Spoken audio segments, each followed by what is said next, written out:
자, 여러분은 지금 소통 테이너 오종철 그리고 욕 테라피스트 이영석이 진행하고 있는 꼴찌들의 통쾌한 수기 164회 건강독서 문화연구소 배경화 소장과 함께하고 계십니다. 어서 오세요. 와우.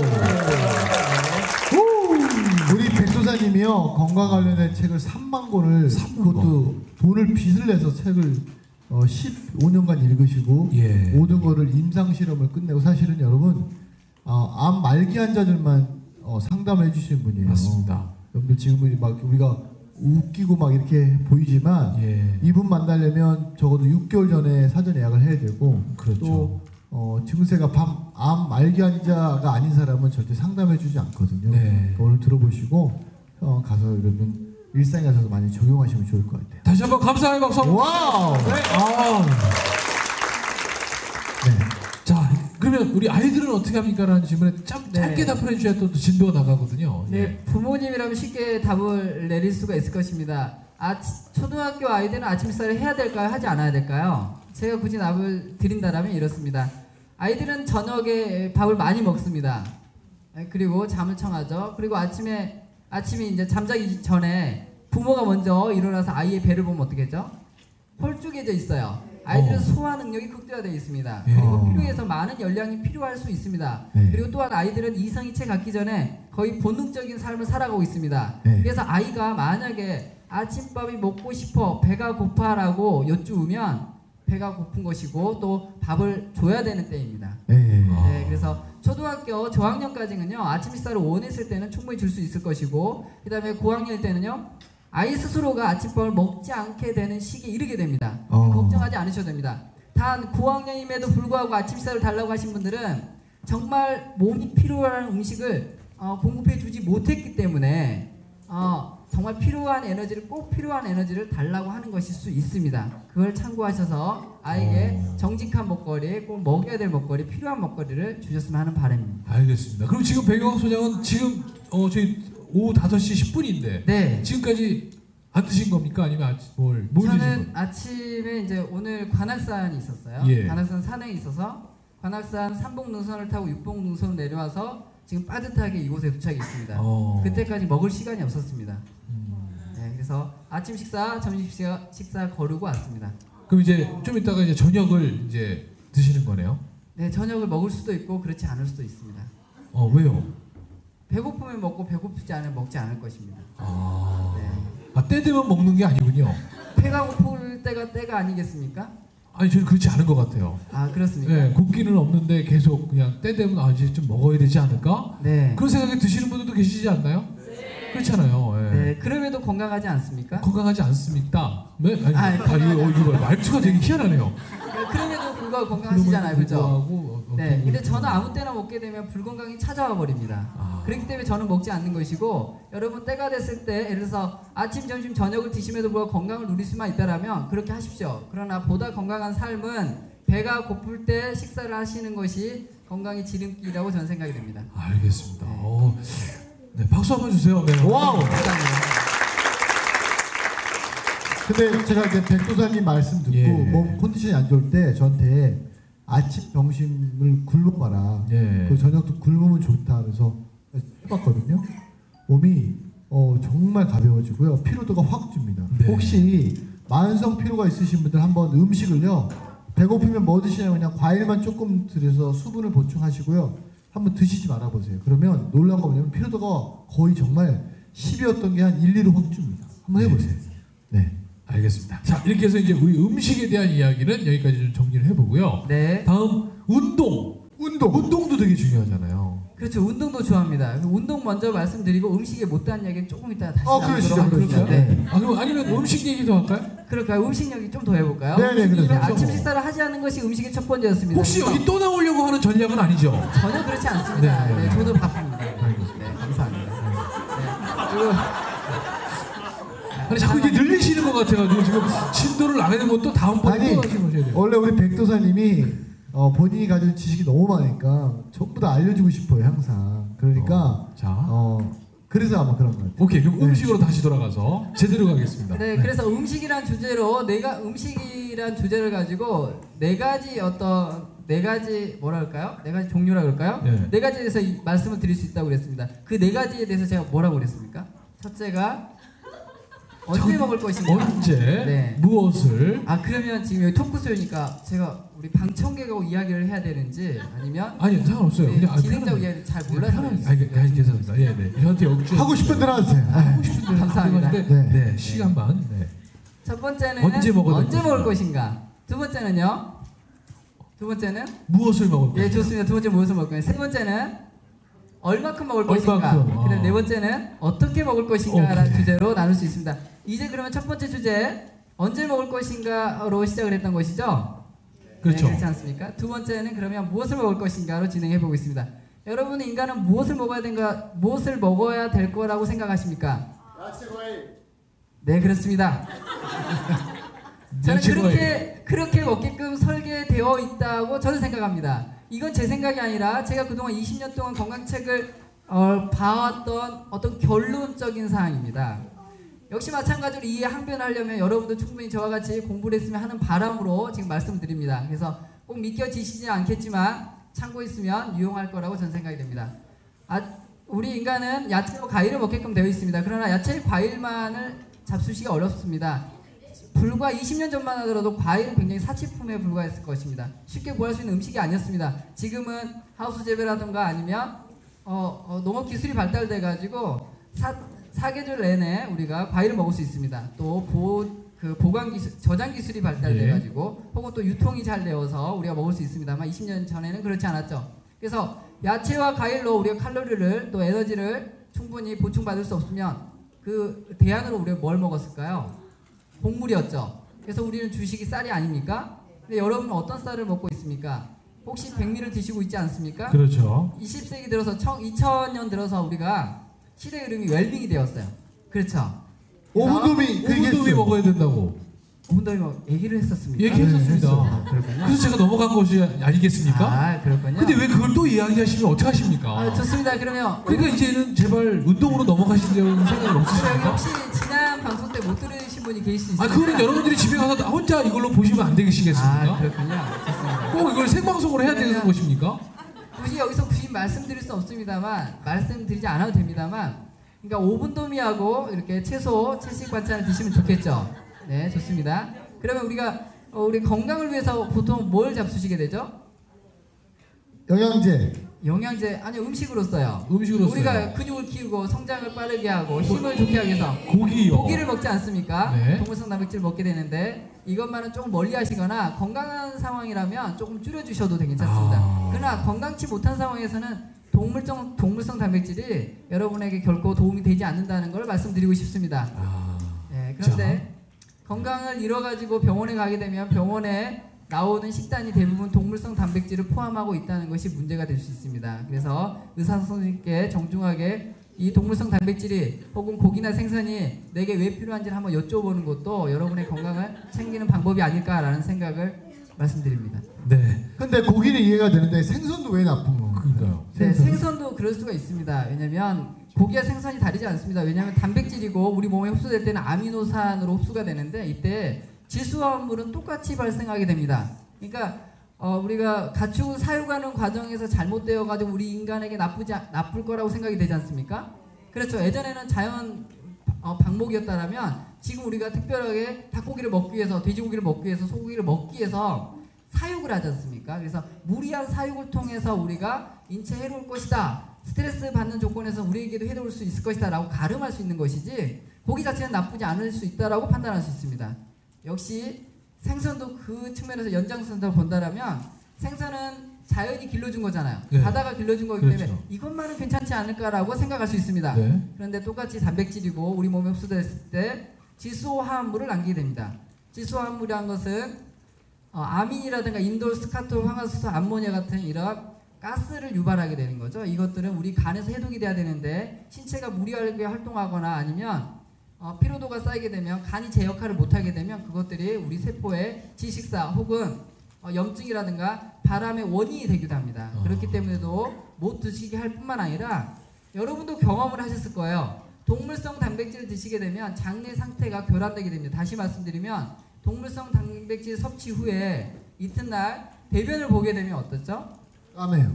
네, 그렇죠. 검거나 삐질삐질 나오거나 냄새가 나거나 방귀도 독하게 되는 것이죠. 그렇지 않습니까? 사람도 그 사람의 말씀을 들어보면 그 사람이 무슨 마음을 품고 있는지 알 수 있는 것처럼 그 사람의 나오는 변을 보고도 그 사람의 몸 상태를 알 수가 있어야 되는 것이라고 저는 생각이 됩니다. 알겠습니다. 네. 근데 제가 정말 실험을 해봤는데 여러분 야채하고 과일만 먹고 변을 보잖아요. 변이 너무 맑고요. 네. 소변도 막습니다. 그리고 냄새가 안 나요. 그렇죠. 근데 우리 지금 백조사님이 얘기하신 육식을 하고 나서 변을 보잖아요. 변에서 냄새가 되게 독하고 변이 까맣습니다. 정말 직접 임상시험을 해보시면 느끼실 거예요. 알겠습니다. 자, 하여튼 이 얘기는 다 지난 시간에 네, 다 이제 화면에 담겨 네. 있기 때문에 네. 그때도 변 얘기도 똑같이 담겨 했죠, 있었거든요. 네, 죄송합니다. 아무튼 그 변 이야기는 또 이야기 아닌가요? 자, 다음으로 넘어가시면 안 되겠습니까? 운동은 좀 어떻게 하면 좋을까요? 운동은 좀 생각을 바꿔보면 될 것 같습니다.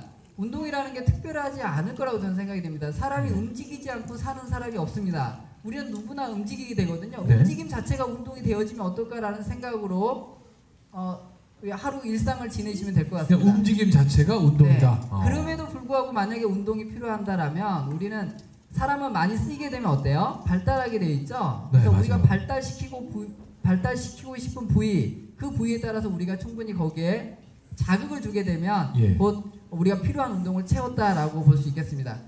그러면 우리가 정말 생활 속에서 이것만큼은 좀 한번 습관화하면 좋겠다라고 하는 움직임, 네. 운동 네. 하나만 좀 소개해 주신다면. 저는 주로 권장을 하는 것은 앉았다 일어서기, 우리가 알고 있는 스쿼트 운동을 스쿼트. 권장하고 있습니다. 오늘도 관악산에 9시에 출발해가지고 2시에 하산을 했습니다. 그래서 9시에 출발해가지고 2시에 하산하는 동안 스쿼트 1000개를 하고 내려왔습니다. 네. 아니 산을 걸은 거 자체도 사실은 운동인데. 네. 어떻게 하는지 좀 보여주세요. 어떻게 이게 지금 제 옷이 어벙벙해가지고 근데 이 옷 입고 괜찮아요. 더 좋잖아요. 설마 이 옷 입고 제가 가겠습니다. 아, 옷을 갈아입으셨구나. 네. 잠깐 보여주세요. 그래도 한번 어떻게 해야 하는지 네. 거기 앞에 나가셔서 좀. 네, 일반 그 유튜브 동양성이라든가 여러분께서 이제 건강을 챙기기 위해서 헬스장에 가서 배운 운동 스쿼트와 조금 상이할 수 있습니다. 다를 예. 수가 있습니다. 네. 제가 해보면 그 차렷 자세에서 다리를 한 30cm 어깨 넓이로 몸통 넓이로 벌립니다. 벌린 예. 상태에서 앞으로 나란히 하고 그대로 허리를 세우신 다음에 그대로 그냥 주저앉습니다. 이렇게. 네, 그리고 허벅지가 수평이 되게 하고 이때 상태 숨 들어 마십니다. 숨 들어 마시고 일어설 때 숨을 내쉽니다.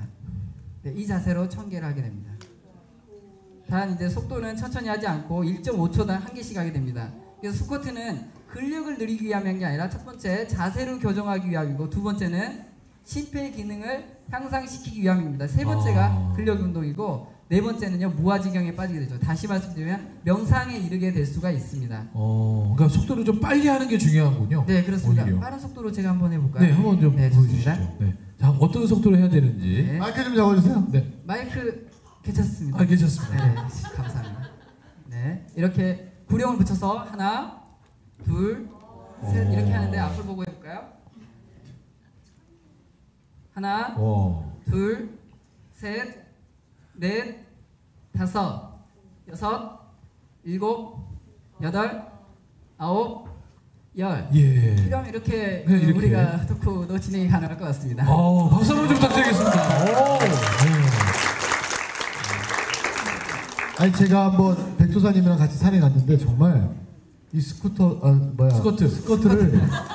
스쿠터는 거기까지 타고 갔겠죠. 스쿠터 제가 어제 잠을 못 자가지고 지금 계속 잠을 2시간 이상 못 자가지고 근데 정말 한 1000개동을 시키는 거예요. 이게 계속 한꺼번에 1000개 아니라 그렇죠. 100개 하고 좀 가다가 또 100개 하고 좀 가다가 100개 하고 근데 이제 제가 사실은 고관절이 아파서 한 10분 이상 못 걷는데 저한테 충분히 할 수 있다는 거 안 아플 거래요. 근데 정말 갔는데 4시간 산행을 했는데 하나도 안 아팠어요. 정말 그래서 정말 대단하구나. 우리가 정말 과학이 증명하지 못한 우리 현대 의학이 증명하지 못한 대체 의학이 너무 멋진 게 많은 것 같아요. 저는 스쿼트를 사실 이렇게 기존 운동하면서는 그냥 근력을 키우기 위한 운동이라고 네. 생각했는데 이게 심폐 기능이 좋아지는 거군요. 오히려 그렇습니다. 속도를 빨리 하니까. 네, 그렇습니다. 심폐 기능이 좋아져야지 원활한 혈액순환 산소를 공급해서 지치지 않고 오랫동안 할 수가 있습니다. 그렇군요. 네. 자, 이렇게 해서 여러분들 하루에 요 스쿼트 지금 우리 배경학 소장이 알려주신 요 동작만 1000개만 하시면 돼요. 1000개. 하루에 그냥 가볍게 1000개. 그러니까 처음부터 1000개 하면 이거 안 되죠. 그렇습니다. 처음에는 이렇게 처음에 여성분들은 20개로 출발할 수 있고 남성분들은 30개로 출발할 수 있습니다. 예. 그리고 일주마다 30개 기준으로 했을 때 30개, 50개, 70개, 100개, 120개, 150개, 200개 이렇게 해서 약 2달 동안 200개 정도만 할 수 조금씩. 있다라면 1회당 200개를 할 수 있다라면 그분은요 1000개는 마음껏 언제든지 할 수가 있습니다.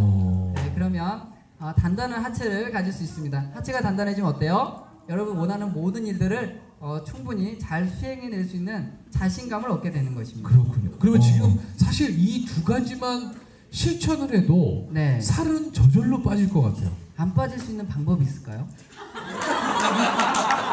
없죠. 네, 없을 거라고 저는 생각이 됩니다. 너 왜 질문했어? 그거 하지 마 좀.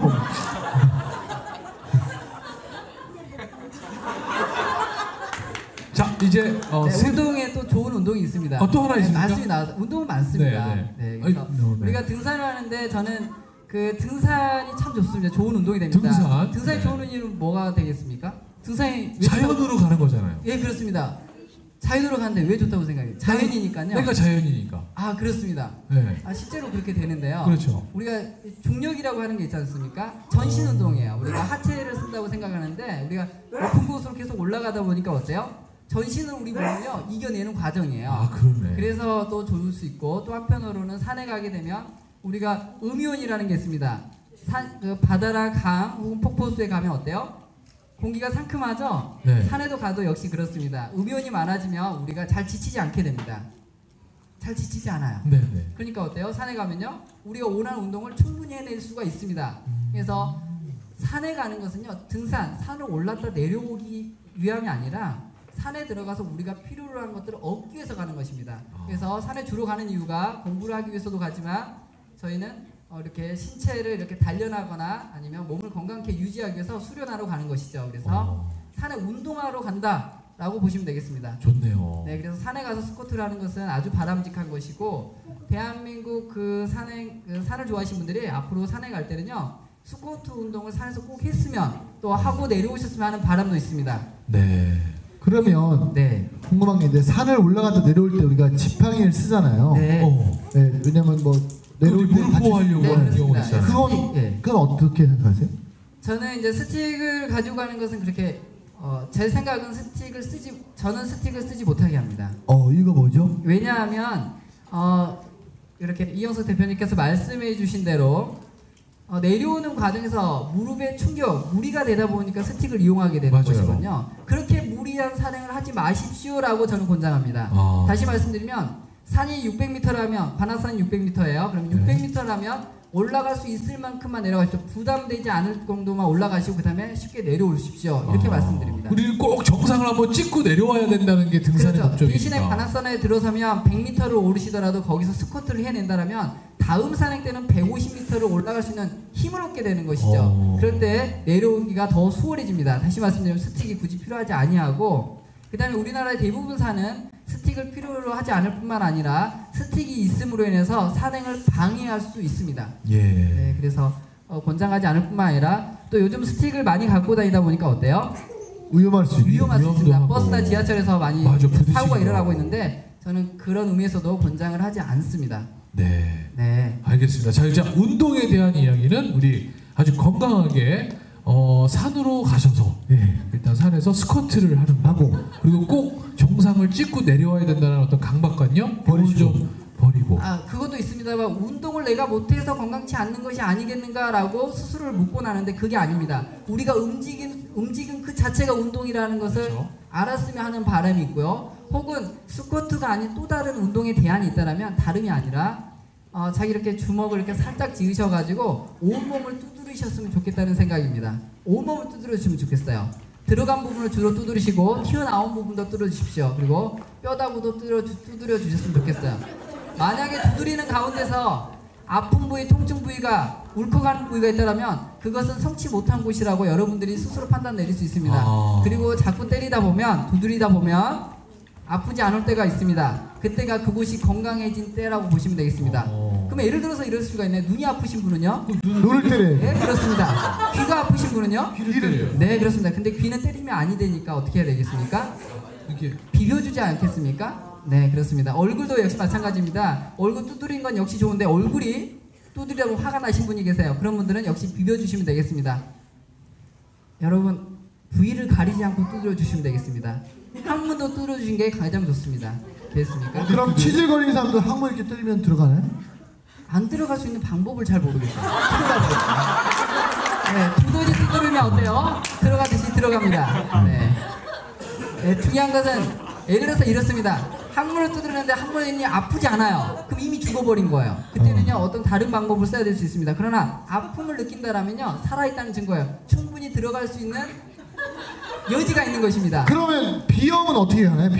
비염도 좀 두드려야 됩니다. 비염은 코를. 예, 그런데 비염은 이렇게 코를 두드리거나 코를 마사지해서도 좋아질 수 있습니다만 전신을 두드리는 가운데에서 저절로 좋아질 수도 있겠구나.